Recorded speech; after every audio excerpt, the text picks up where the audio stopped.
and Viper here, bringing you the next wave of Hasbro failures. All of these junk figures in their new windowless packaging. Ugh. Disgusting. Rock and roll. Copperhead. They did a horrible job with Copperhead. Torpedo. A disgusting Joe.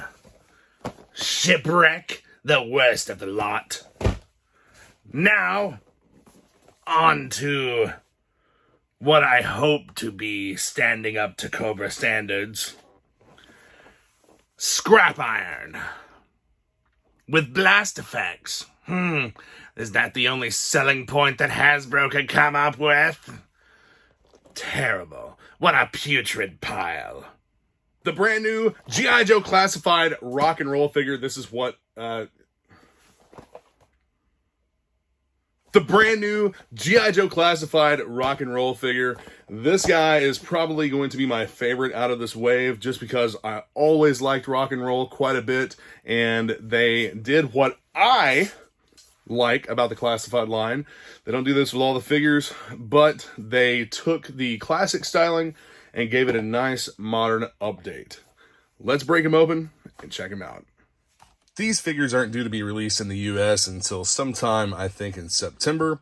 BBTS just got in a shipment of rock and roll figures, and I just got my charge notification from EED for the rock and roll figure. So they're not all coming in at once. We have rock and roll that is apparently here before the rest. And in the background of the artwork on the box cover, you see a space shuttle complex back here, which...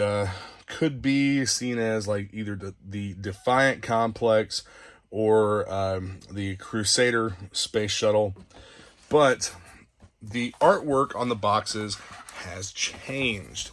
You have a completely different format that shows the figure posed and the accessories with a piece of artwork. G.I. Joe Classified series with the star logo down here. Craig Rock and Roll McConnell. Let's see, bottom of the box, plastic-free packaging in 5 different languages, as if we didn't know that it was plastic-free. You have a QR code here on the side of the box. I believe that takes you to the G.I. Joe website, which is in desperate need of some updating. And you have the little piece of artwork here. He is number 71. You have all the little keys down here that I don't think anyone knows what they mean, little sigils.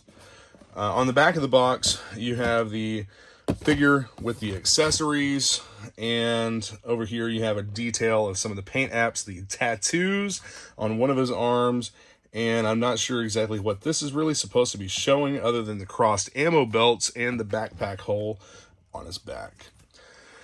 If you notice this sticker here, this figure as well as the rest in this wave, I went ahead and got these from China so that I could do a video on them.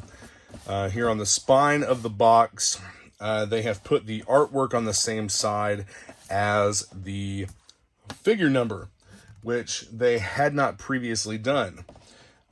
So for those who collect the boxes or collect the figures in box, that's going to be a nice little treat for you.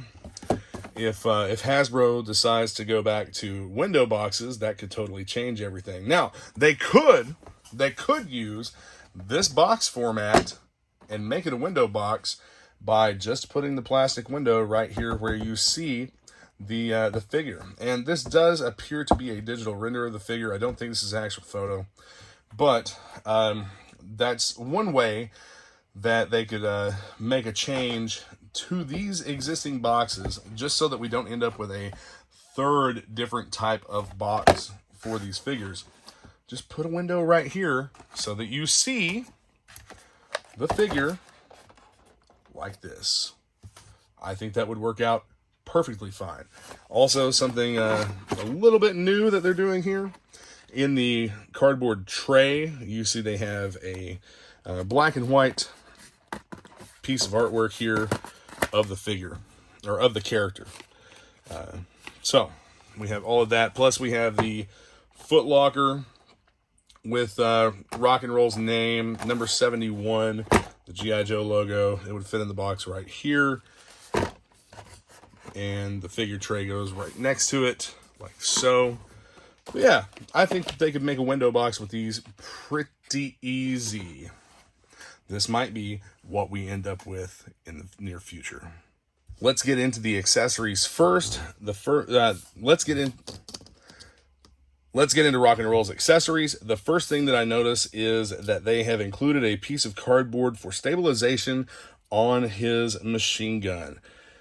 That's great. I'm really happy to see that. So this gun doesn't end up being a warped, flimsy piece of junk. I think it's also a stiffer material than what we're seeing with some of these other figures. So cutting the tape. Go ahead and try to pop this off there. It's actually the front sight post goes up through that piece of cardboard for stabilization. And then you have the bipod legs that fold out here. That's a pretty cool little feature. What do we have here on the side? It appears as though this is where the ammo box goes. So you have an ammo box here that will plug in. Hey, it's even keyed. Check that out. It's keyed to fit into the side of the machine gun. Not the tightest fit, but you also have a little short ammo belt that'll plug down in here. Actually, it just goes all the way through the rifle, like so. It'll feed through, and you know what? They really did put a lot of detail into this. I'm pretty happy with how this has turned out. This looks really, really good. I like that. I like that a lot, actually. So you also have the extended ammo belt. I like the fact that they've added paint apps to this. It's not just one solid color, and everything fits together really well. So here you have the ammo belt going through the machine gun. He also comes with a radio. Very, very soft, rubbery plastic. Not a fan of that. But the machine gun, well, I guess they just did a good job of keeping it straight, because it doesn't, it's not all warped to shit like some of the others are. But it's still very, very flexible. Is the pistol the same? Yes, it is. So they're using a different type of material for these. The helmet needs flex so that it fits on the figure properly. And then you have the metal hand here, and I'm glad they actually did that right. I was so afraid they were going to do the whatever shit that is. But the tattoo on the back of the hand, the skull face tattoo, really dig that. I think it's a cool feature. Then you have the fist hand here as well. So let's move on to the figure. Rock and Roll's ammo belts appear to be fused here and here. So these are not just going to come off. It's not like you can unwrap them and use them in the machine gun. That would have been a really cool feature. I like the way the shirt looks, the green and tan. It's more of a, I don't know what color that would really be. It's not off-white necessarily. It's more of a very light khaki tan. Let's see, more ammo belts on his wrists. This would actually come off if you were to pull the hand off. Let's do that real quick. Oh, hey, before we move on, I just want to point out that the elbow joints on this figure match the skin tone really well, so you don't have that terrible looking color differentiation. I'm going to pull this guy back here. To get this off, then you can get, oh, this is also, this hand also has the skull face tattoo, which you should be able to move all the way up to his face. But you get the full view of the tattoos on his arm here. Let's see if we can get a close-up of what all he has. I dig it. I think it looks pretty cool on the figure. It's more of what your stereotypical metalhead would, you know, tattooed metalhead, whatever. What is this? Mom. Fun, very classic style tattoo. So we are going to put the metal hand here back on Rock and Roll. And these actually feel really good. They're pliable enough to be usable, but they're not flimsy enough that they feel like they're going to break or something or tear apart. There seems to be kind of a fine line between being so stiff that they break and so flimsy that they tear. And I haven't had any of those issues with a G.I. Joe, but I've seen where other people have had problems with trying to take them apart and whatnot, and the plastic just tearing. I don't really take my figures apart. So the helmet fits on the head really, really well. Kind of a throwback to Full Metal Jacket, I think. Hang 10 on his helmet instead of the peace sign. And it looks like my phone got a little bit warm and the light kicked off, but you can still see the figure and his features here. I want to show you there is a spot here on the web belt. That, I believe, is where is this going to plug in? Okay, there's a spot here and a spot over here on the side. I believe these will be interchangeable, but that ammo can, that ammo box will go right there, and the radio back here on his hip. And those plug right in. So the soft, pliable plastic actually works out really well for the features here in this figure. If this was stiff, it wouldn't fit correctly because of the torso. I know some would say that's a design feature that should be addressed in other ways, but it works. And you have the pistol. Let's take a close-up look at that.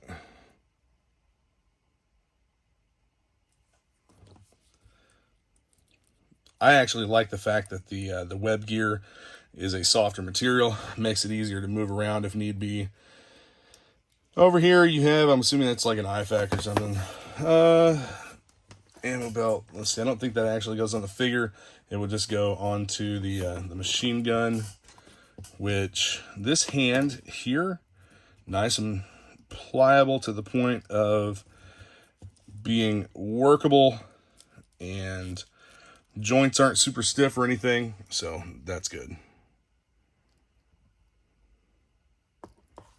All around a great looking figure. This is probably my favorite out of this wave. Just to kind of show what I was talking about with a window box display here, this is how everything could be set up with this existing box. All they would have to do would be put a clear piece of plastic over the front to kind of help prevent figures from being stolen. A friend of mine actually just got a figure from a store yesterday, and when he got home and opened it up, the figure had been stolen and replaced with something heavy enough to kind of match the figure. Basically, people are buying them and taking the figures out, then returning the empty boxes with, not necessarily empty, but returning the boxes with something other than the figure inside. It's a really shitty practice, and I do not support thievery or tricking other collectors, and that's exactly what they're doing. But I think that this turned out really well. Just for the quick hack job that I did with a X-Acto knife, hell man, I'd love it if they went back to window boxes using these. That would be great. They've got hang tabs and everything else. G.I. Joe Classified Series, Copperhead. So this figure never really spoke to me when I was younger. Didn't really care a whole lot about him. I thought he was kind of plain. The Copperhead in the cartoon series was pretty cool, but I think they should have done more with his backstory. This looks like a dead-up classified recreation of the vintage Copperhead figure. This has also been done in all of the modern lines. Let's break him open, check him out, and see what we think. Old Copperhead here is actually a great looking figure. You have the silver cobra sigil on his chest, the elbow joints, the flesh tone matches really well. Plus, just the rest of the figure overall looks good. I mean, it's a very plain looking character, in my opinion. I think that a removable helmet would have actually been a major step up with this figure, but let's get a good close-up of the facial print there. Eyes look a little odd. Not a big deal. At least, not a big deal to me. He doesn't have to be the most realistic thing in the world, but realism does go a long way with some of these figures. Plenty of head and neck articulation, though. They did a great job there. As far as everything else, your joints are not extremely tight. I say that as I struggle to bend the knee. All of that works as it should. So plenty of posability options. His feet, he has these big old boots. Shouldn't have any problem standing on his own at all. Yeah, no problem at all. On to the accessories. You have this big ass machete here with a paint app on the blade. Really happy with the fact that they've added paint apps to these accessories, even to the holster for this huge scoped, let's call it a 44 Magnum. Yeah, this huge scoped revolver. See if I can get a good look in the light. Yeah, because my flash is still out, the phone's still overheated. I should wait, but I'm on a little bit of a time crunch here. And then the softer plastic of the holster makes for a strap that's able to actually fold over and plug right in to keep that pistol in place. I said plug right in. I didn't have it in. There we go. Now it's in place. Same thing with what appears to be a little Ruger Mark II, a very easily suppressed 22 caliber pistol. It goes right here on his side. Let's get the arm out of the way. And if you don't know, a lot of people in the swamps watch Swamp People. They carry a lot of 22s. 22s are cheap and effective for varmints, snakes, whatever. Hell, they kill alligators with 22s. 22 rifle stuck in the boat. Okay, that's not fitting here as well as the holster that goes on the figure's back did, but it will stay in place. And then over here you have a sheath for this machete. Let's see how that fits. Yep, right in, no problem at all. Looks good. I wouldn't want to have that blade exposed next to my leg, but he's a Cobra, he can handle it.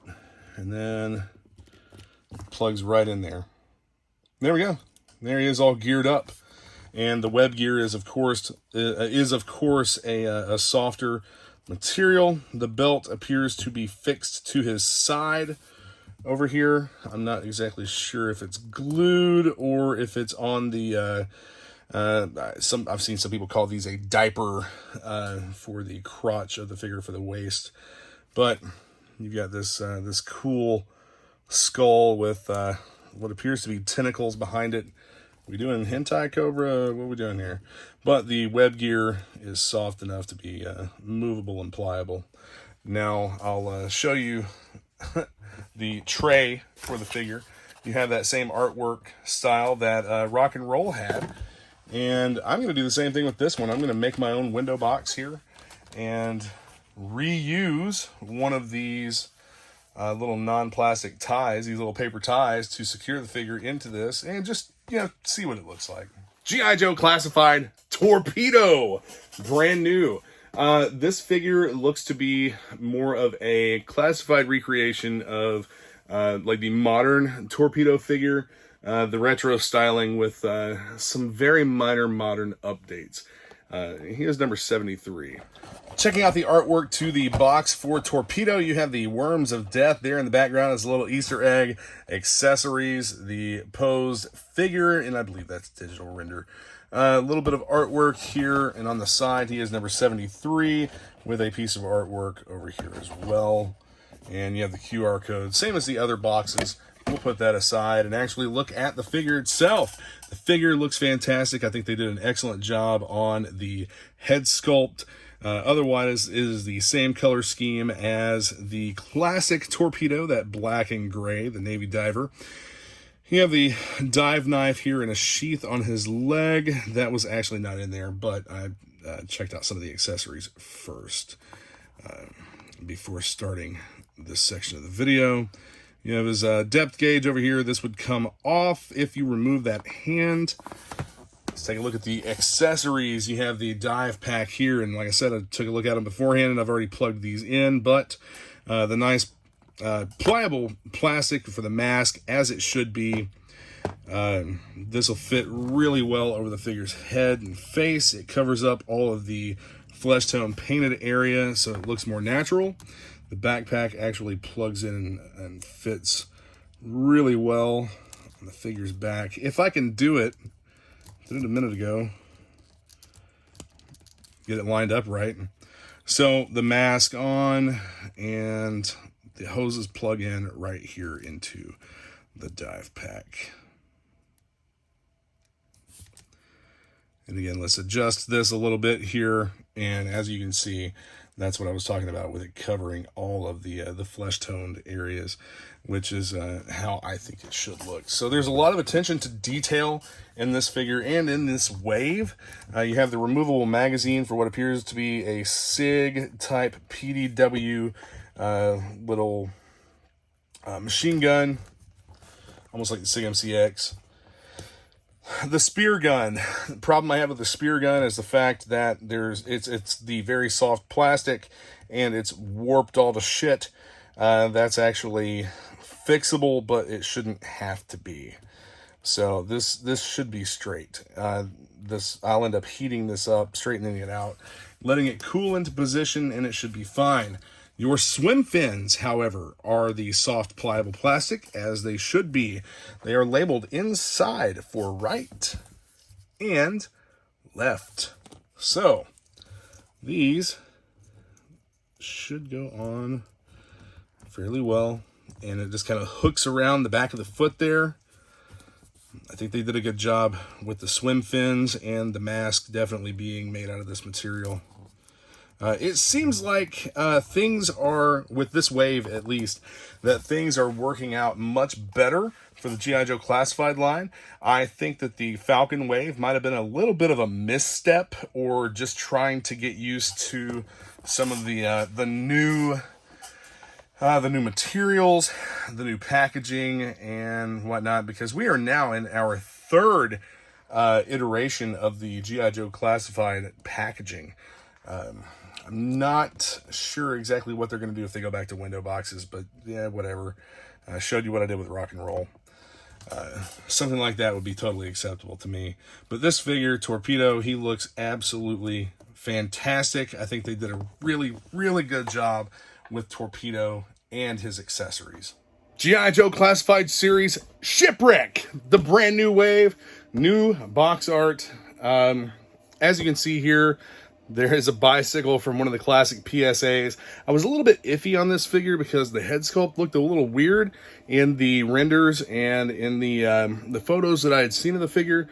But I'm hoping that he's going to be really cool like the others have been. So let's open him up, take a look. Starting off with the accessories, we have this nice hair piece here that is a soft pliable plastic, and I think it'll work really well. We have the Beretta M9 with some scroll work on it. That's actually pretty cool. It's got the Navy anchor and the scroll work on the slide. Nice little detail they've added to that. Get that out of the way. The rope with the hook here, and we have Polly. Polly has a peg leg that plugs right into the top piece of Shipwreck's rope. Let's look at the detail on Polly. They did a really, really good job on the parrot. Check that out. He looks dead up like a yellow-naped Amazon. But I think the peg leg's funny. That's a pretty cool way of making it so that he attaches to the rope. And then we have the flintlock pistol with the rope here on the end. Very classic pirate or sailor piece of equipment here. No attachment for blast effects. And this is a double-barreled flintlock, like shotgun pistol thing. I'm not really sure exactly how that's going to work out. Check out the figure in the tray. See that you have this insert here to kind of keep things stable. I'm assuming that's to keep this headpiece on. Now, the paper ties, these are just twisted. They're not actually like tied or anything, so pretty easy to get off. No tape, nothing like that. Just twist it up. And I am going to save these because I'm going to do something cool with the boxes, as you've seen in the others, or at least that you've seen on rock and roll.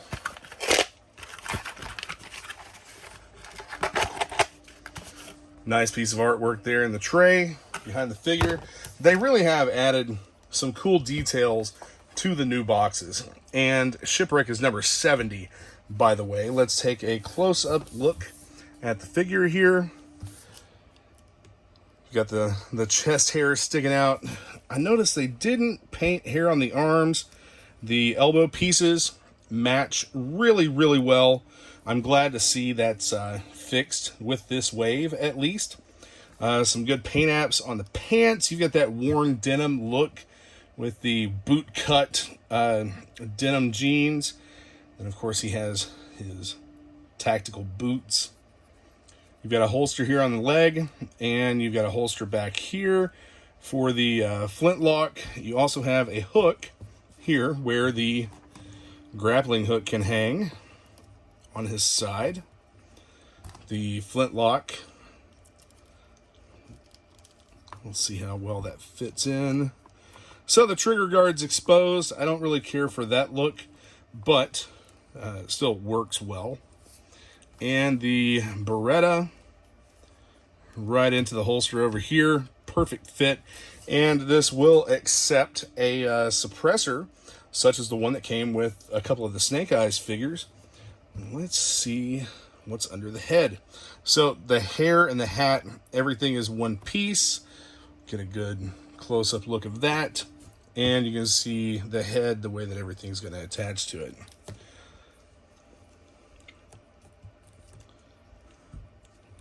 Not the tightest fit in the world, but easy to put on, and I don't think that it's going to go anywhere. It's a good match for the beard. Beard's just ever so slightly darker.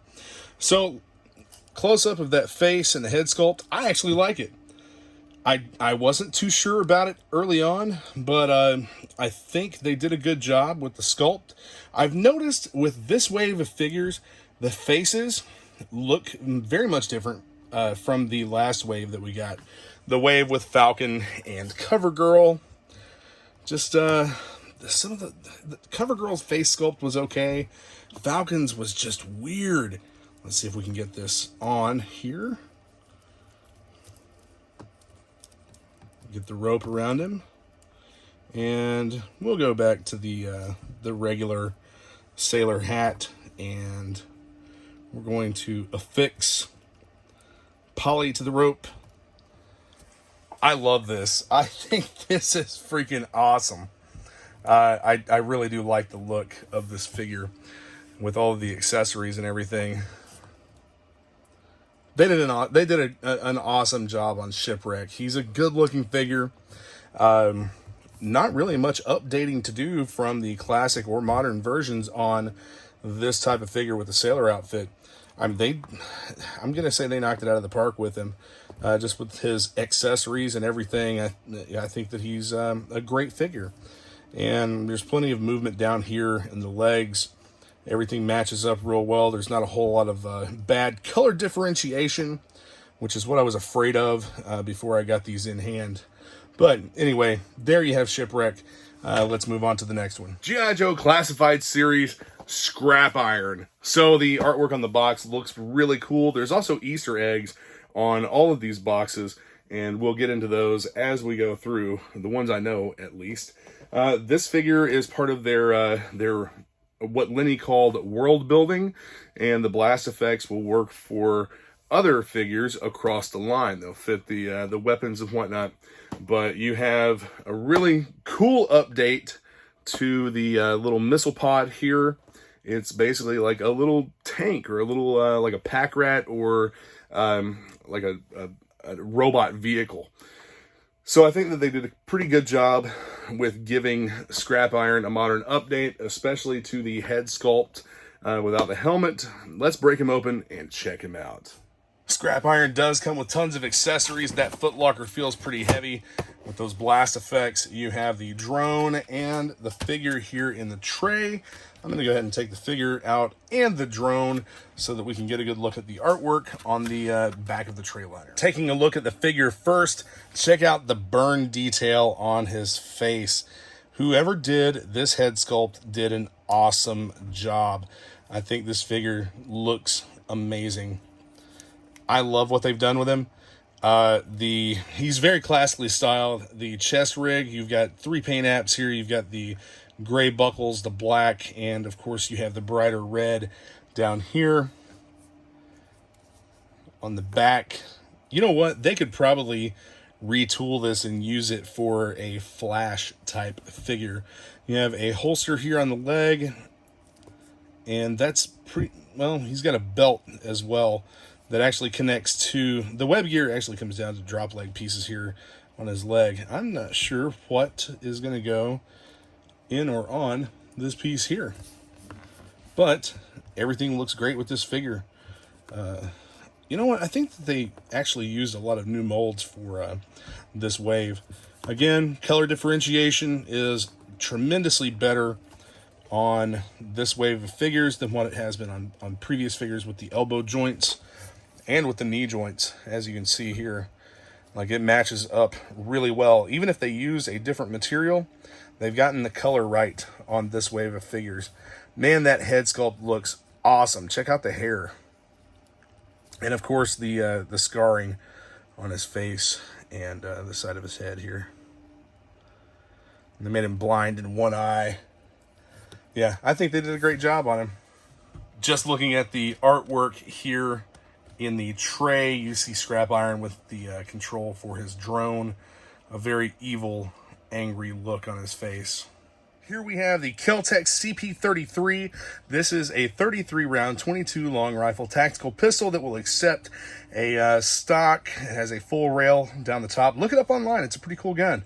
I don't like the ergonomics of it personally, but someone who is designing these at least knows a little bit about firearms. So here we have a couple of the blast accessories, some of the blast features. These are very rigid. I have seen where some people had said that they were a little bit warped when they got them. Mine are not warped at all. The missiles, very, very little bit of warping. Not bad, though. Of course, you have the laser-guided labeling here on the side. And these will go into the drone or onto blast effects. I don't like that the post is so small, but it does plug in well and looks pretty cool, I think. Should plug in right there to the end of that. Yes, there we go. Now this will also work with Bazooka's bazooka and the small rockets that it comes with. Here we have the handheld drone controller with the antennas. Not a whole lot on the screen there. Just a targeting system. Get a good close-up of the helmet. Very reminiscent of the original Scrap Iron's helmet. See, this is what I wish they would have done with Copperhead. I think that if they had done this with Copperhead, it would have been really cool to have like an actual face with him. We didn't get an actual face with the original vintage ARAH Scrap Iron. Now, this set comes with what's basically its own little diorama. Check this out. Look at these blast effects. This is really cool. You can set all this up around the drone and around Scrap Iron just to show how much of a blast this thing is putting off with these rockets. I think that is super cool. I really like what all this figure came with. Definitely a nice deluxe package. Here he is, all geared up, controller in hand. The hands are actually pliable enough that you can put accessories in them without risking breaking or putting stress marks on the fingers. I really dig it. Great looking figure. They really knocked it out of the park with Scrap Iron.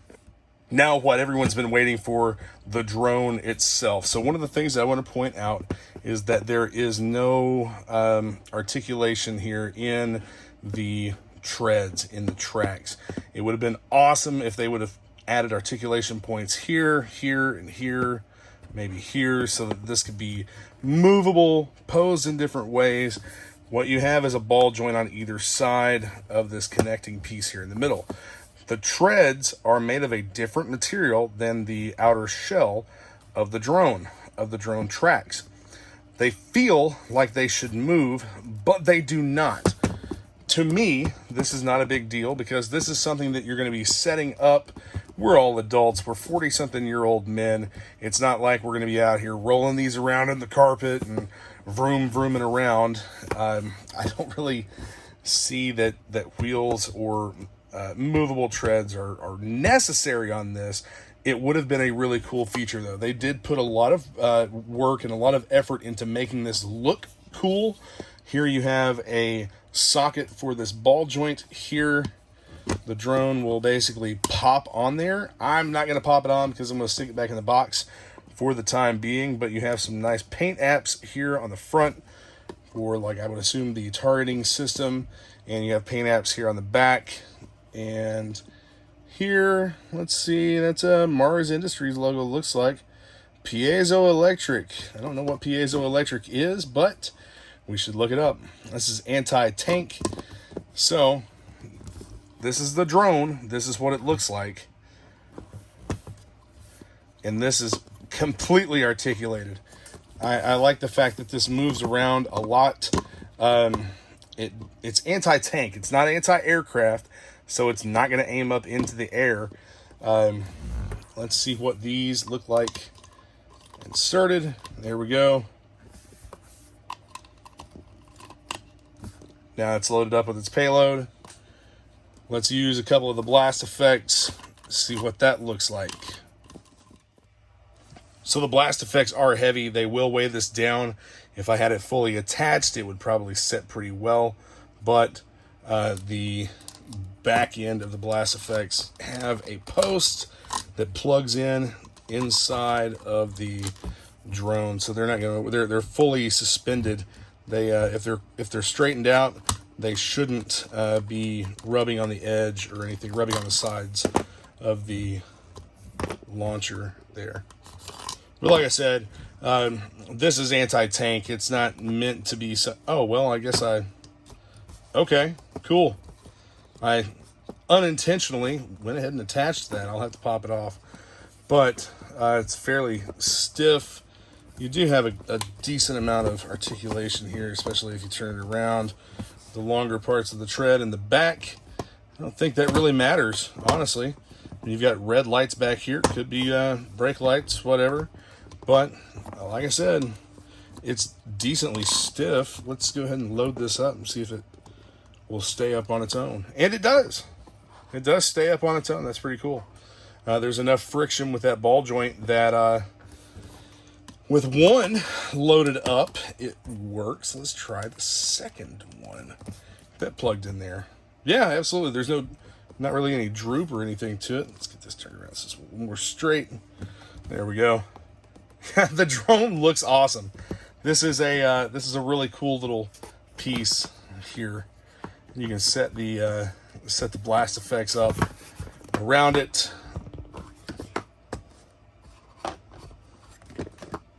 The front, sides, back, wherever you want. Over here. Yeah, this is dope. This is a really cool diorama type set. Just some final thoughts on this entire wave. I love it. I think it's definitely a step in the right direction. Even the minor flaws with each of these figures, I think that they are a very good step above the previous wave, and I would even venture to say waves before. I think that they are doing something new. They've righted the course after some of the disappointments that people had. The only like really good figure in the last wave, in my opinion, was the Crimson Bat. The others all had things I pointed out and things I saw that I just didn't care for. And I mean the Target exclusives as well, which brings me to another subject. I'll have those figures in hand soon. Supposedly by June 3rd, they'll be here.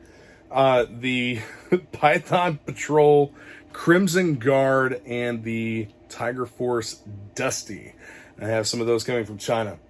Those haven't even been mentioned in any way, shape, or form by Hasbro. They've been alluded to in box art that was shown for some figures, but they're just not out. We've actually already seen one, supposedly one Arctic Bat was sold.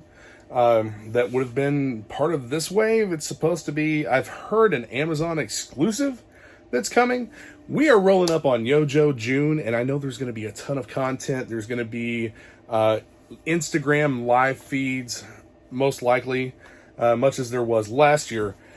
And I will screen cap those and post them here for you guys to watch who are not on Instagram or don't really care to go to Instagram. You can find those videos here as well. I'll post them up for you. JoJo June's also bringing us another classified HasLab. They've already confirmed it. There's a lot of speculation as to what we are going to get in that G.I. Joe HasLab, but it'll be one for the Joe team. I also suspect that much like the Sky Striker for the retro line, there will be a Cobra Hack. That's also been alluded to in some of the posts that they've made on Facebook and on Instagram. Let me know your thoughts on this wave of figures. I hate the way that distribution is working. It's so far behind. It's like everywhere else in the world gets these before we get them here in the United States.